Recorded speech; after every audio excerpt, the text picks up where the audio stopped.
Kaip jautiesi Lietuvos Ryto komandai? Super. Labai komfortiškai. Ar turi kokių nors krepšinio ritualų prieš rungtynes?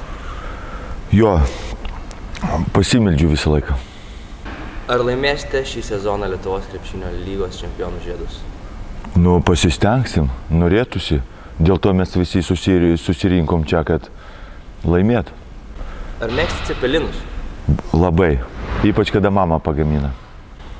Kelerių metų pradėjai žaisti krepšinį? 12,5 ar 13 kažkaip tai. Ir kokius tikslus savo keliai? Kaip buvo įveikus karjeros pradžioje gal? Jokius tikslus nekėliau, todėl kad atėjom su broliu į krepšinį, buvom visai žali ir nieko nemokėjom, net 2 žingsnių padaryti ir mes iš po krepšio, kada jau vaikai viską mokėjo ir jau drimblingot ir žaisti 1 prieš 1 ir suprasdavo jau komandinį krepšinį. Mes to nežinom, bet motyvacija atsirado tada, kai mums viskas pradėjo gautis labai greitai ir tada jau supratom, kad čia mūsų gali būti pagrindinė dona krepšinis. Tai turbūt nesitikėjai, kad pasieksi tiek daug krepšinėje? Ne, niekada. Tikslų iš tikrųjų. Kaip? Tikslas pas mane vienas buvo - išeiti į aikštelę ir kuo geriau sužaisti. Ir kad laimėtų varžybos. O ten planai kažkokie tai nebuvo tikrai planų, kad žaisti ten arba išvažiuoti į Europą, į Eurolygos komandą. Aišku, svajonės buvo tik tai, kad papulti rinktinę visada. Svajojom su broliu papulti rinktinę, bet planus nekūrėm, todėl kad, žinot, mes planuojam, o Dievas juokiasi.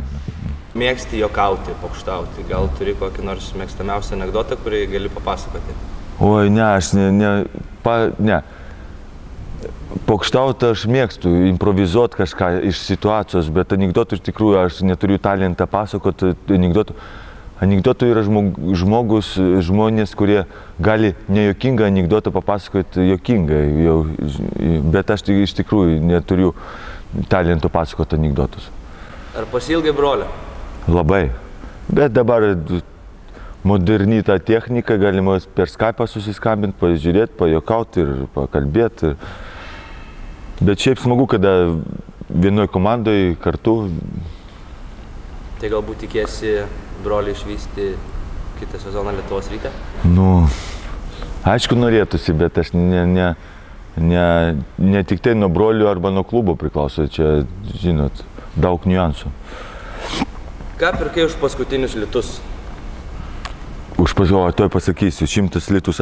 Saldainių aerouoste kaip tik buvo sausio 14 ir buvo likus 100 litų pas mane ir nupirkau saldainius. Vaikams. Ką galvoji apie eurą? Ar pripratai jau?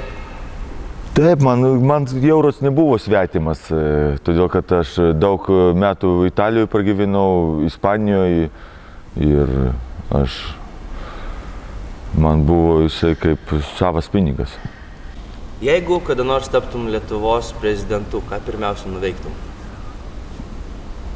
Nežinau, bandyčiau spręsti, kokios būtų problemas. Tai ką nuveiksiu?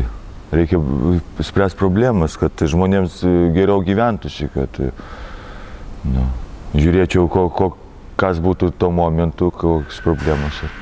Kiek dar metų planuoji krepšinį žaisti profesionaliai? Profesionaliai kaip sveikata.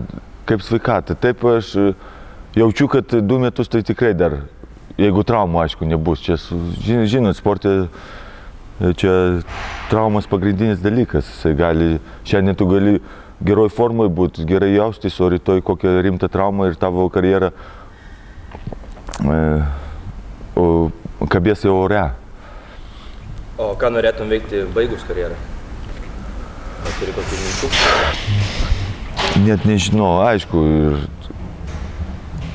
pagalvoju kartais gal ir pradėti nuo vaikų treniravimo kažką, ar Nu, kažką gal krepšinį srityje kažką. Krzysztof, iš kur atsirado toks humoro jausmas? Ar viskas iš anksto suplanuota, ar tiesiog tu improvizuoji? Be abejo, improvizuoju. Pas mus tėvai labai linksmi ir čia paveldimas nuo tėvų. Ar pasidarei tatuiruotę ant rankos, kad žmonės galėtų tave atskirti nuo brolio? Ne, kaip aš visada sakau, kad turbūt aš kvailesnis buvau tuo momentu negu brolis. Krzysztofai, kada ryte padarysi trigubą dublį? Oi, nežinau. Čia reikės iki 60 metų žaisti, kada papuls labai silpna komanda. Kokia tavo įsimintiniausia karjeros pergalė? Daug jų buvo, daug. Aišku, viena iš tokių tai su rinktinė. Su rinktinė, kada mes paėmėm auksą, paėmėm tą patį sidabrą ir bronzą. Aišku, kiekviena pergalė įsimintina ir nesvarbu kokiam, ar čia būtų į Europos taurę, ar čia būtų kažkoks tai paprastas turnyras, kiekviena pergalė čia įsimintinas dalykas. Kiek daugiausiai taškų esi įmetęs per savo karjerą? Per vieną rungtynės, oi nežinau, net pamiršau, gal už 30, 35 gal kokį. Kaip pavyksta išlaikyti tokią gerą sportinę formą? Užsispirtavęs gerai. Ne, iš tikrųjų, nu kaip, prižiūriu save. Specialus vis tiek turėjęs daug traumų. Reikia būtinai prižiūrėti save, todėl kad po tokių traumų daug sportininkų, po tokių operacijų, kaip aš turėjęs, daug sportininkų baiginėja karjerą jau. Baigia karjerą, o jeigu tu nori pratęsti ir... Nu, aš galvoju, kad meilė krepšiniui. Labai myliu žaisti ir labai gerai jaučiuosi komandoj, jaučiuosi aikšteliai. Tas padeda. Ar planuoji atstovauti šiais metais Lietuvos rinktinį? Ne, neplanuoju, bet aišku norėtųsi, bet kol kas dar per anksti kažką planuoti ir čia šiandien galiu pasakyti, nežaisiu, bet rytoj galiu pasakyti, žaisiu. Bet dar ilgas sezonas ir čia žiūrėsim ateity. Ar gerai sutari su Simu Jasaičiu? Jo, labai. Su visais gerai sutariu. Kaip manai, ar iškovosite šiemet Europos taurę? Norėtųsi ir pasistengsiu, bet tikiu ir matau, kad šansų tikrai turim, žiūrint į kolektyvą, į trenerių štabą, į organizaciją, į norą visų. Ar norėtum sudalyvauti šokių projekte? Ne, čia būtų pajuokos objektas, numeris 1 būtų. Ar tu manai, kad esi geresnis už brolį? Tikrai ne, tikrai brolis, tikrai brolis. Ar apsilankai su broliu savo gimtajame rajone, Justiniškėse? Taip, kiekvieną kartą, kai pas tėvus atvažiuojam į svečius. Tėvai ten ir liko gyventi, tame pačiame bute ir draugų daug. Ar mėgsti žaisti kompiuterinius žaidimus? Gal turim mėgstamiausią žaidimą? Ne, jaunystėje kažkada žaisdavau, bet dabar nėra laiko, jeigu ten su vaikais kažką ten vaikai man parodo kažką, tai sužaidžiu vieną kitą kartą, bet šiaip neturiu jokių. Ką manai apie Virginijaus Šeškaus darbą Lietuvos Ryto komandoje? Kaip treneris? Tai treneris super, žmogus super, jisai labai gerai supranta krepšinį. Bet emocionalus, aišku, gal iš šalies pasirodo, kad jisai per daug reikia, emocijų per daug, bet jisai toks žmogus, emocionalus, reiškia jisai, jeigu pa žmogui yra emocijos, reiškia jisai labai nori laimėti. Todėl, kad jeigu žmogus be emocijos ir neparodo, reiškia, jam viskas tas pats. Jisai arba sekasi, ar nesiseka, tai jisai būna žmogus su ta pačia išraiška veide. Tai reiškia, jam vienodai ar laimėti, bet kada žmogus rodo emocijus, reiškia, jisai labai nori laimėti. Ir aš matau, kad jisai puikus treneris, puikus žmogus, strategas. Ar domiesi NBA? Nu, nelabai, varžybų tikrai ne.